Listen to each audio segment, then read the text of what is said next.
Hello everyone, आप सभी का स्वागत है नियम कानून के प्लेटफॉर्म पर, जिसका ऑब्जेक्टिव आप सभी तक देश विदेश के नियम कानून की जानकारी पहुंचाना है। आज हम FCI staff union versus FCI and others 1995 के माध्यम से सीक्रेट बैलेट सिस्टम को यूज करने के प्रोसीजर के बारे में जानेंगे, जिससे कि ऐसी सिचुएशन जहां एक से ज्यादा रजिस्टर्ड ट्रेड यूनियन हो, वहां कौन सा ट्रेड यूनियन ज्यादा से ज्यादा वर्कमैन के कोज को रिप्रेजेंट कर पा रहा है, इसका पता किया जा सके।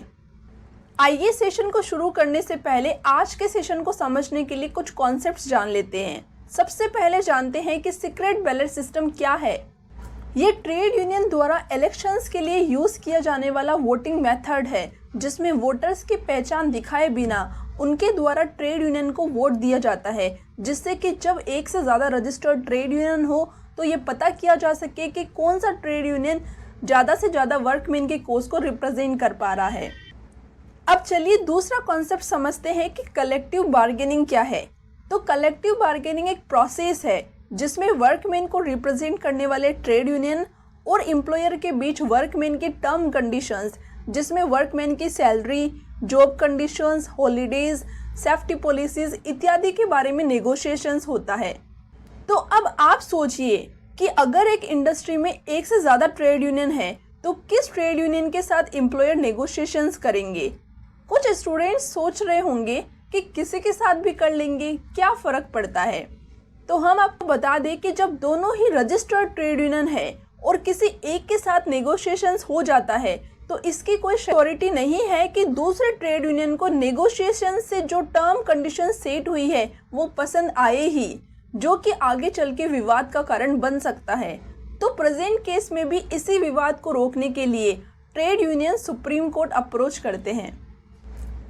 आइए केस के इम्पोर्टेंट कॉन्सेप्ट्स को जानने के बाद केस के फैक्ट्स की ओर देखते हैं, लेकिन इससे पहले आप कमेंट बॉक्स में ज़रूर बताइए कि आपको सेशन कैसा लग रहा है, और अगर अच्छा लग रहा हो तो कमेंट बॉक्स में बताने के साथ साथ सब्सक्राइब का बटन प्रेस करना ना भूलें, जिससे आगे आने वाले केसेस, कॉन्सेप्ट्स, सोशल इश्यूज इत्यादि की जानकारी आपको सबसे पहले मिल सके। चलिए अब देखते हैं केस के फैक्ट्स। प्रेजेंट केस में एक इंडस्ट्री में एक से ज़्यादा रजिस्टर्ड ट्रेड यूनियन रहते हैं। इस वजह से एम्प्लॉयर को समझ नहीं आता कि किस ट्रेड यूनियन के साथ उन्हें नेगोशिएशंस करना चाहिए और कौन सा ट्रेड यूनियन ज़्यादा से ज़्यादा वर्कमैन के कोज को रिप्रेजेंट कर पा रहा है। इसलिए आगे कोई विवाद ना हो, ये सभी लोअर कोर्ट से आखिरकार सुप्रीम कोर्ट आते हैं, जहां supreme court check of system के बाद धीरे धीरे डेवलप किया गया सीक्रेट बैलेट सिस्टम के प्रोसीजर को समझाती है, जिससे कि प्रॉपर रिजल्ट मिल सके कि किस ट्रेड यूनियन के साथ एम्प्लॉयर को नेगोशिएशंस करना चाहिए। चलिए अब हम देखें सुप्रीम कोर्ट द्वारा बताए गए सीक्रेट बैलेट सिस्टम के प्रोसीजर को, जो कि कोर्ट ने अदर ट्रेड यूनियन के सजेशंस लेने के बाद डिसाइड किया है, जिससे कि प्रॉपर रिजल्ट आ सके। सबसे पहले कोर्ट बताती है कि बैलेट सिस्टम में वही यूनियन पार्टिसिपेट करेंगे जो कि ट्रेड यूनियन एक्ट 1926 के अंडर रजिस्टर्ड हो। दूसरा पॉइंट कोर्ट बताती है कि बैलेट पेपर की लैंग्वेज कैसी होगी, तो लैंग्वेज हिंदी, इंग्लिश और रीजनल लैंग्वेज होगी। तीसरा पॉइंट, चीफ लेबर कमिश्नर ही डिसाइड करेंगे कि कौन से मंथ में इलेक्शन कंडक्ट होंगे, लेकिन date of election returning officer decide करेंगे और रिटर्निंग ऑफिसर ही इलेक्शन कंडक्ट कराएंगे एफसीआई की हेल्प से।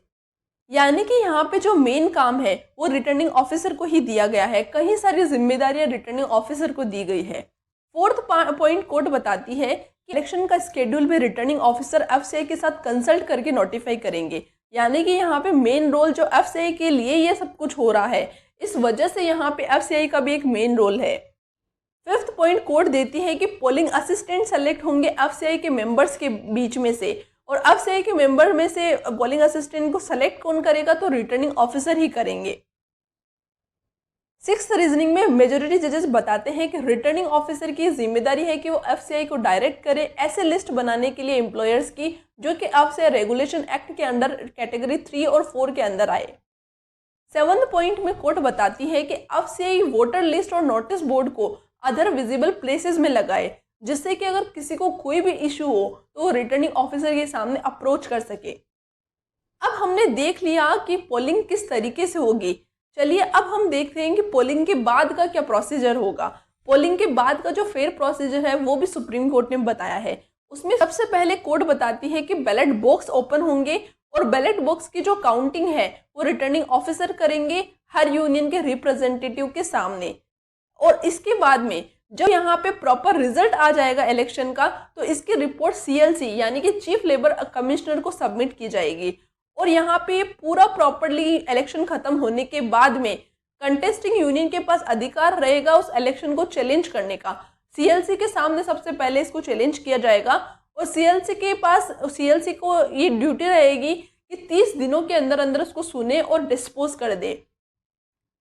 और अगर किसी को भी CLC के डिसीजन से प्रॉब्लम होगी तो उनके पास भी अधिकार रहेगा, कंटेस्टिंग यूनियन के पास भी अधिकार रहेगा कि उसको वो कॉम्पिटेंट कोर्ट के सामने चैलेंज कर सके।